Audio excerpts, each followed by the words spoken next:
Hi everyone, it's Rochelle with Legacy Home and Garden, and welcome to my kitchen today. What I want to do today is first I want to show you my shirt. Let us remain calm and carrot on. And I thought it was only appropriate because today we're talking all things carrot. If you did happen to watch one of my other videos, if you didn't, I'm going to link it up here, about how I overwintered my carrots. And then how I felt like I was carrot rich when I picked them in March. These are just a few of the beautiful carrots that I got from the garden. These are a few. I have a lot of smaller ones also, which I was stoked about. I did something a while back last year. I made a decision. And then once I made the decision and bought the item, I haven't used it. I'm going to show you what it is. Complete fermentation kit from Haas Tools, because I wanted to learn how to ferment food because I've heard it's really good for your gut. Now, if I'm not mistaken, I think I paid, I can't remember, so I'm not going to say, but it's the complete kit. You don't get the jars, but you get the weights, you get the silicone burp lids, and you get the stomper. There's also a little book in here. So I want to learn how to ferment carrots with these carrots that I've gotten from my garden, and I've never done it before. I want to do it, but I'm a scaredy cat. But I decided today was the day, because if I don't try, I'll never know if I do it or if I like it. Obviously, I want to do it, so I have to overcome my fear and just do it. So don't look at me as your expert or anything like that, please, because I am not. This is my very first time. So I just wanted to show it to you and bring you along for what. And, here's the other thing. I looked on the internet and I was reading different recipes. I was watching different people, and oh my God, it blow your mind. Everybody's got a different way or different kinds of salt, different this. I said, you know what? I'm going basic. I don't have to go fancy. To ferment carrots, you need three things. You need the carrots, you need water, and you need salt. Those are the three ingredients. That's it. So I said, I'm not going to make it complicated. But I am going to tweak it by adding some onion. This is not a garden onion, unfortunately. And my garlic still is not ready to harvest, so I won't be using my own garlic this time. So I bought some garlic, and that's all I'm going to use. Come along for this short little adventure, and let's see how we do. Have you ever fermented? How did your first time go? What did you think? Tell me. I want to know. So I have went ahead and opened the box, and I want to show you. It comes like this, and you've got a fermenting guide and a recipe book inside your fermenting kit from Haas Tools. So you have a recipe book. So it's not too overwhelming either.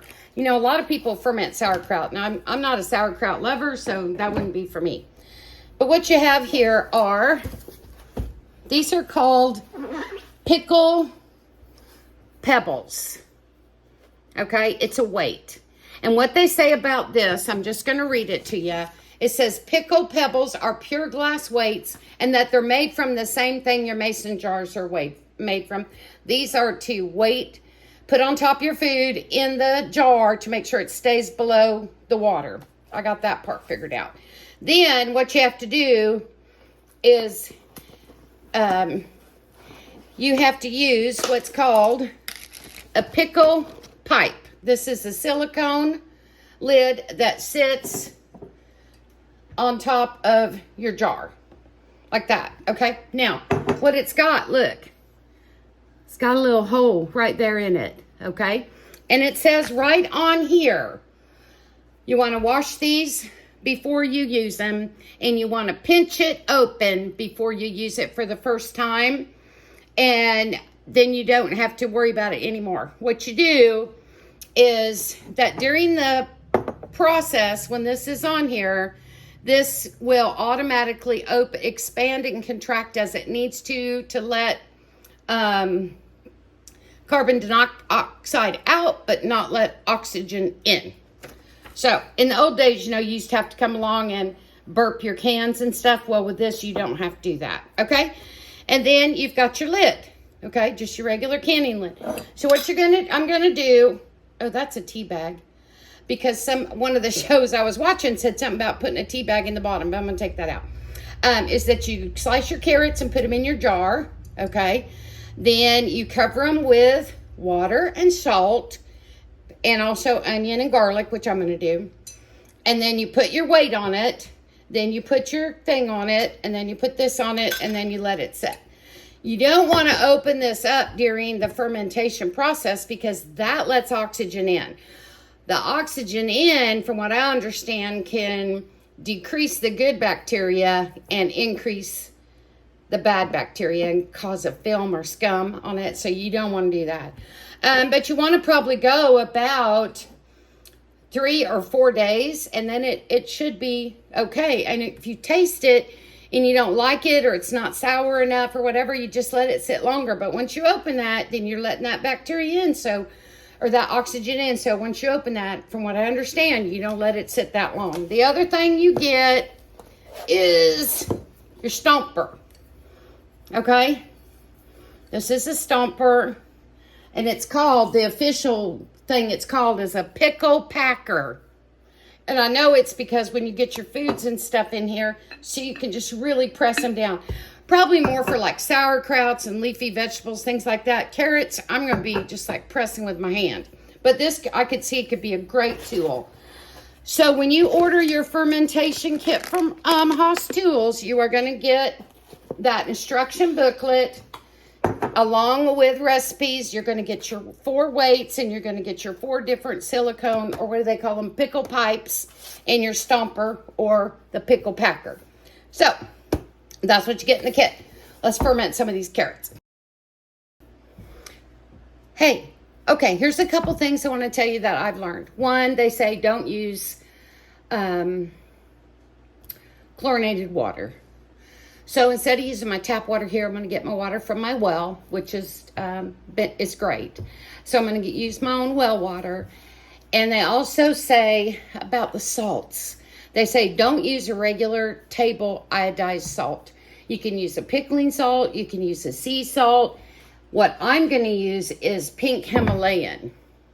Okay, because they're just saying, I know you can't see that very good, sorry. But I'm going to use the pink Himalayan salt. But they say don't use tap water and use non-chlorinated water, because that can affect the flavor of and also the good bacteria and all that we're trying to achieve here. So I'm going to get myself some well water. I'll be right back. Okay, welcome back. I have my well water right here. I've got my jar, which has been cleaned. I have my pink Himalayan, and I am going to put 2 tablespoons of salt into this water and let it be dissolving and everything while I slice my carrots and get them ready to ferment. And I don't mind telling you, I'm really proud of myself because I've been wanting to do this for a while, but I was just a nervous Nelly. Now they say, and you guys, stuff I read, they say that you have to kind of tweak the salt kind of to your preference or what you like, because this is pretty strong salt. They say typically you want to go 1 tablespoon, between 1 and 3 tablespoons. So I went middle of the road. So I'm going to let that sit and dissolve, and I'm going to go ahead and get my onion and my other stuff sliced up and ready for fermenting.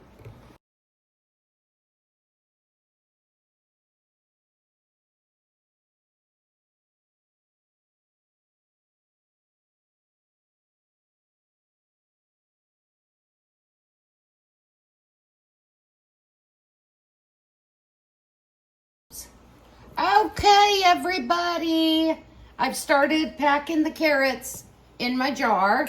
Now I don't have a near enough cut yet, but I wanted to show you that we're just, and they make it look so easy, and I'm probably just not as talented as the other people are that I watched, but they put them in there all nice and straight and pretty. Mine are a little crinkled, but here's what I'm doing. I'm going to finish packing this jar. Okay, I pretty much got my jar packed, okay, with carrots. And I have my garlic and my onion on the bottom. And now remember, this is my first time, so we're truly learning this together. I've got my salt brine. Now you'll see some minerals and stuff down here in the bottom. That's fine. Now all we're gonna do is take this and pour it over our carrots. Okay, now what I'm gonna do is make sure I've got those down in there good. I just got it to right there. I don't know if I should have stuck my fingers in that or not. Now what I'm gonna do is put my weight on here and really let that, make sure that I've got everything in there that is under the water. And it is, it's under the brine.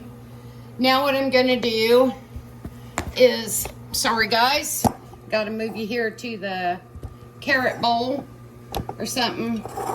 Let's see. Sorry, I suck at this. Sorry about that. I'm not, I guess, very organized. I thought I was.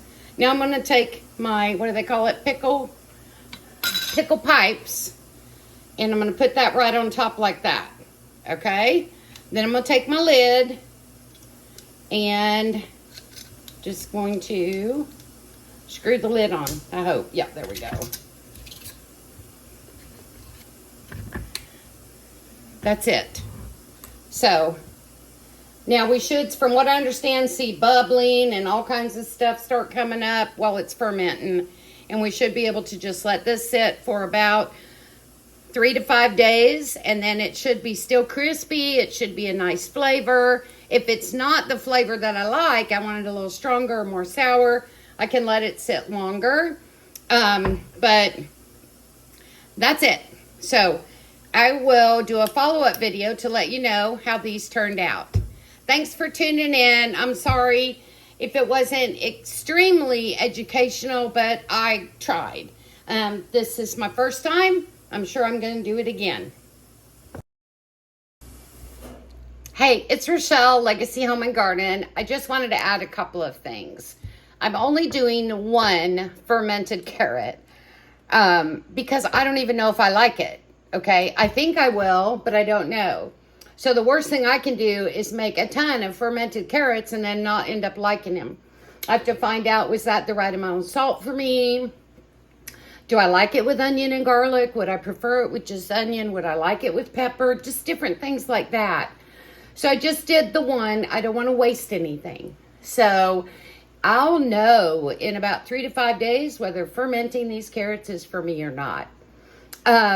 But these all came out of my garden, and I started thinking, you know, when the people I was watching were doing such an amazing job of just sticking those straight in and everything, and I thought, and then it dawned on me, some of them were using store-bought carrots, so they're straight, easy to cut, all the same size.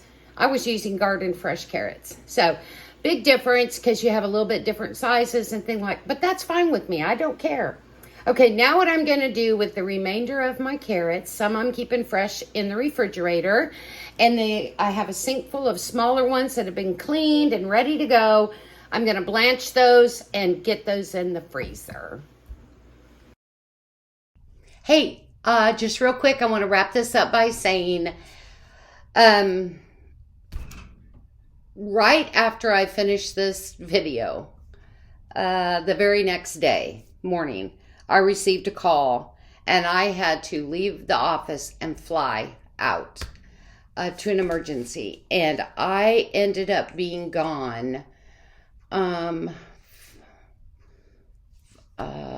7 days before I got back.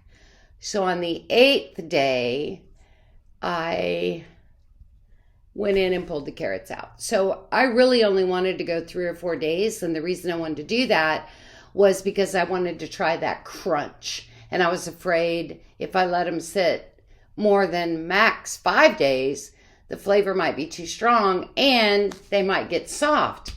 So when I opened them on the 8th day, there was a slight film across the top. Very slight. I mean, hardly nothing. And when I tried the carrot, I loved it. The flavor was amazing. It had some crunch, but not the crunch I was going for. And I think it's because I let them sit a little bit too long, but I didn't have a choice. So I just kind of wanted to let you know that. So that's why you didn't get the video of me trying it and being able to see it. But I just wanted to give you that info. I do hope you try it. They were good. Thanks for coming by. Until next time, I love ya.